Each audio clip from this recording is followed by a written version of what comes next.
For this video, I'm going to take a look into Mixer obtaining Ninja and the microeconomics that goes behind it. Before I go into detail about the topic, I need to give a rough explanation about the company. Mixer is a daughter company of Microsoft. It provides a video live streaming service where primarily content creators play video games to obtain viewers. Viewers then can subscribe to the streamer, giving them a percentage of their subscription directly to the streamer. They can also directly donate to the streamer.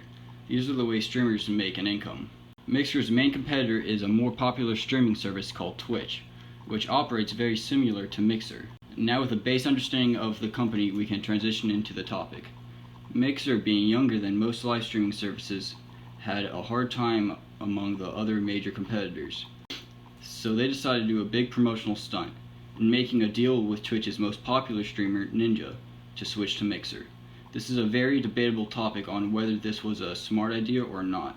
Mixer has not given out enough information to certainly say one or the other. I'm not going to put my 2 cents in. What I am going to do though is explain aspects of this deal through microeconomics. Hopefully this teaches you a bit about some concepts in microeconomics too. First I want to start with a concept called supply and demand. It is pretty much the amount the market wants to supply for a certain good. This is normally represented in a graph that looks kind of like this. For this video we are going to be using the generally accepted format, with demand sloping down to represent interest. Slope going up is to represent the amount supplied. The y-axis represents price and the x-axis represents quantity. This shows at what price the good is relative to the quantity. Where the demand and supply cross is referred to as the intersection point. This is normally where the market price and quantity is set. This is of course important because otherwise companies would not supply the amount the community demands. For Mixer though, they were supplying low amounts because there was little demand.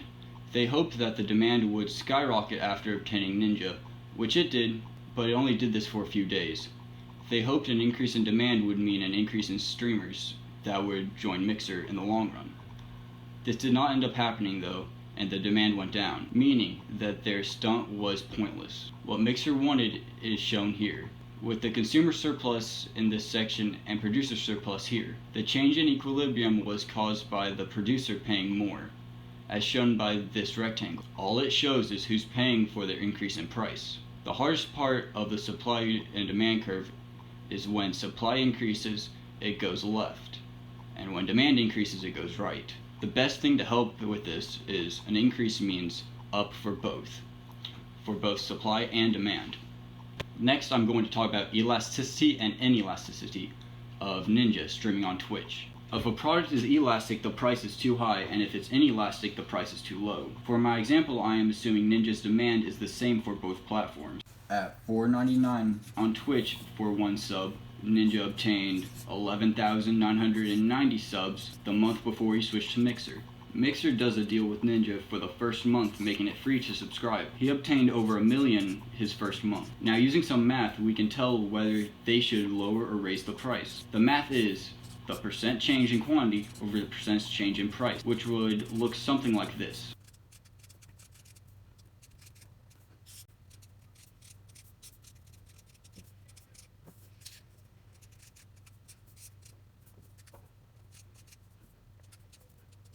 Since it is less than 1, they need to increase the price to make max profit. The hardest part of this is when it is elastic, it is more than 1, and inelastic is less than 1. The best way to remember this is elastic has less letters than inelastic, so the company would need less, and vice versa, to make max profit. Now we move into costs, and there are a lot of concepts that go along with this. Sunk costs are the costs that are gone. Ninja being forced to play only Fortnite on Twitch so he could maximize viewers, but not anymore since he is on a steady income because of the Mixer deal, would be an example of this. An implicit or economic cost is one that can't be measured with a price, like the amount Ninja's viewers like his streams. Watching Ninja is more valuable than other tasks that they could be doing at the time. Implicit or accounting costs are costs that can be measured. Under that, there are multiple other costs. They are divided into 2 categories: short and long run. In the short run, fixed costs are used. They don't change, like the amount Mixer gave for Ninja. Along with that is average fixed costs, which is price over quantity, which would be if he was paid by the hour. An example of this would look something like this. Long run, on the other hand, uses variable costs. Variable costs can change. We use this to see if profits cover the costs. To do this, we need average variable costs, which is variable costs over quantity, average total costs, which is total costs over quantity, and marginal costs, which is change in total costs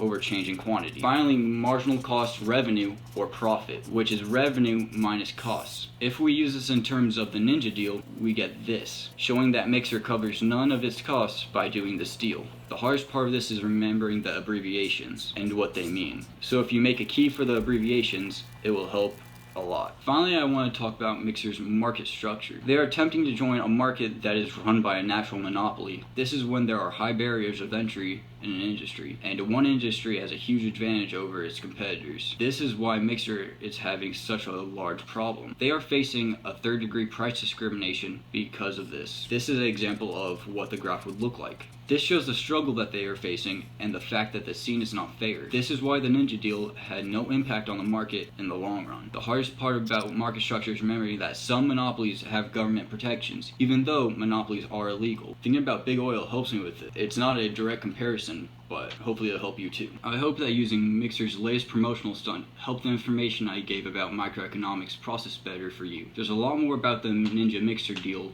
but that's for another day. For this video, I did all the editing and preparation for it myself, and this was a solo project. Now to recap, supply and demand, elastic and inelastic, and costs are all concepts in microeconomics that should help determine a price. And market structure should let you know what to expect from your competitors. That's all. Please like and subscribe, and see you next time for another microeconomics video.